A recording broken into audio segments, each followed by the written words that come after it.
Welcome to Watercolour with Weeds, presented by the East Kootenays Invasive Species Council. Why make paint with weeds? It's a fun way to learn about the invasive plants in your area, it's incentive to get those plants out, and it's free paint. So here's how.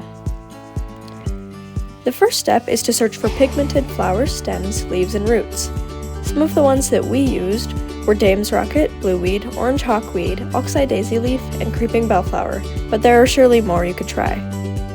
Some tips to harvest responsibly and safely. To avoid spreading invasives, put the plants in a bag and seal before leaving the site. Wear gloves to avoid allergens and prickles. And once harvested, pull out the plant so that it doesn't have such an easy time growing back. On to step 2, using the plants to make a pigmented watercolor paint.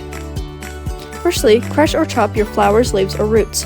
I use a mortar and pestle, but a cutting board would work just fine.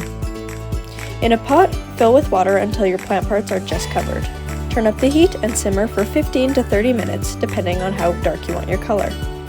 Keep testing until you think that your pigment is dark enough for you to use. Then strain into your container, but make sure to use a funnel so you don't spill like I did. Now you have a paint that is ready to use. Now for the fun part, using your new paints. For the most part, these flower paints work like a normal watercolor. However, the pigments for many of these flowers are pH reactant, so adding baking soda creates a more basic paint, turning this blue Creeping Bellflower paint into a green shade.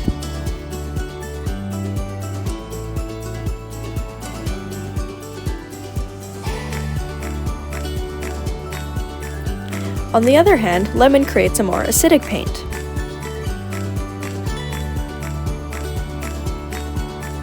Turning this same Creeping Bellflower paint pink.